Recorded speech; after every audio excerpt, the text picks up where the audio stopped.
and welcome to a special edition of Studio 41. We are here in Nashville, Tennessee. Now, Nashville, of course, is, Music City, USA. We think of Macon, Georgia, our hometown, as the Southern Sound. That's where the place that comes from. So we're talking to amazing Georgians that are now in Nashville doing their thing.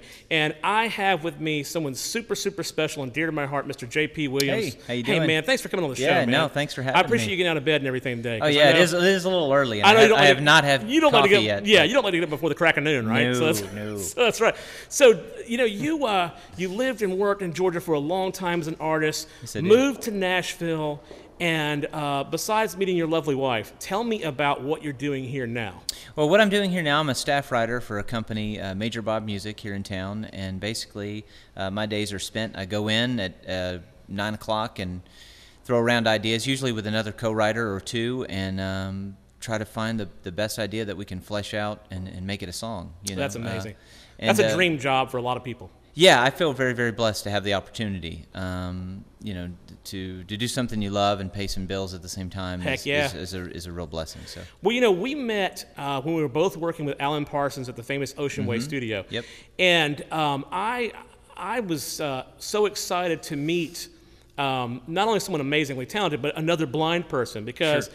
I'm thoroughly convinced we will rule the world at some point. Oh, absolutely. Yeah. Yeah, that is our plan. Yeah. It's kind of hush-hush. It's coming together. Yeah, it is. We got to keep it on the down low. Absolutely. But do you feel like, because I'm one of the few sort of, in Georgia, there's not a ton of blind musicians, but up here, you've got Ronnie Millsap, who's, someone that you'd be familiar. Do you feel like Nashville kind of is used to blind musicians up here? What do you think that whole thing's like? I think it's all about like someone like a Ronnie Millsap, who is just amazingly talented. Yeah. And that's the thing that I think, it's like the song is king.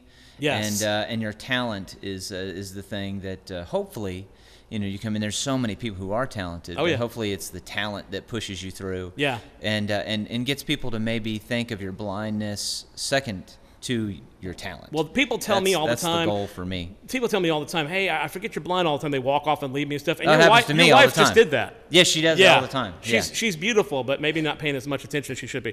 And I know your mom still lives in Georgia, right? Where she lives? She does. She lives in Fayetteville. So I consider that middle Georgia. Hey, Mom. Yeah. Well, listen, I want to talk very briefly about this hit song you've got here, in my opinion. If it's not the next big thing, I would eat my hat, but I don't wear those. It's called Dollar Bill, and when I heard it, what I was so amazed by is how clear and poignant the lyrics are, how I guess, for lack of a better word, how visual they are, in the sense that the story just unfolds in your mind so clearly. Tell me a little bit about writing Dollar Bill, and then we're going to have you play it. Well, I wrote it with Larry Bastian and Lonnie Lee Fowler, two great guys, co-writer buddies of mine. And basically, I went in one day and I was talking about, I was like, I wonder what kind of inanimate object we could get to talk, like if it could speak, and my buddy Lonnie, that would be a bad idea for me. Yeah. I'd have really things that should not be talking. Well, anyway. you hear voices, and that's a whole other topic. That's a whole other, yeah. That's a whole other show. Yeah. But, and so my buddy said, what about the dollar, like a dollar bill? Like, what would a dollar say if it could speak? And then we were just, off and running. And that's, there again, in a nutshell, that's what we do every day. Just try to find an idea that will span 3 to 3.5 minutes and keep people intrigued. So I'm very grateful and thankful that the song spoke to you. I love it. It means a lot to me. You're a fine fellow. We're gonna do some music. This is J.P. Williams. By the way, did your mom name you after the Beatles? Actually, two guys in the Bible.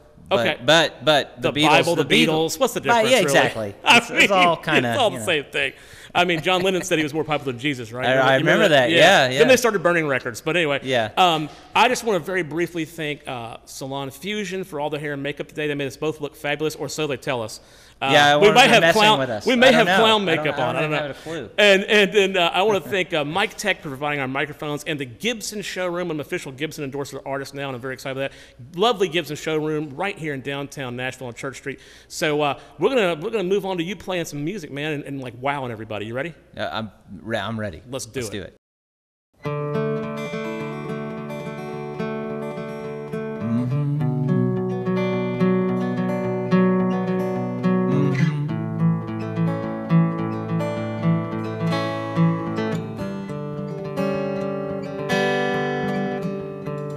just a paper dollar bill.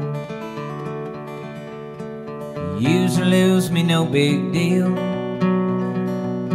But how I'm spent is how you'll feel.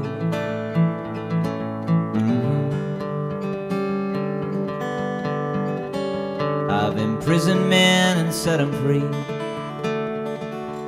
Seen greed and generosity. Some men even worship me.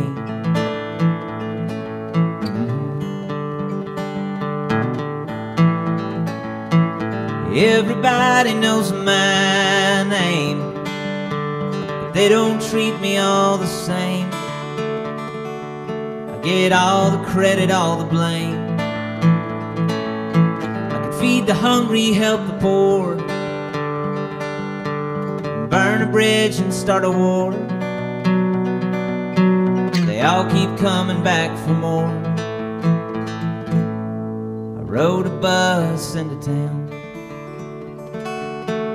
bought a man another round, then someone dropped me on the ground.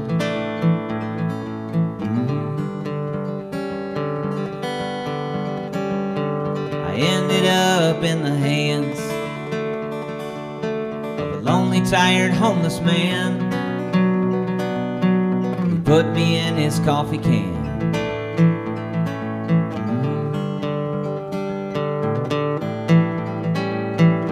Everybody knows my name, but they don't treat me all the same. I get all the credit, all the blame. Feed the hungry, help the poor,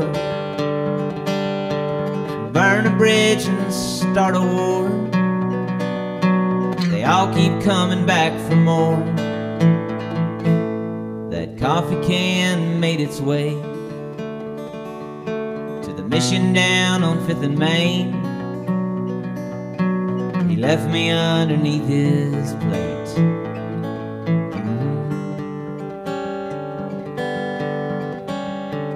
Just a paper dollar bill.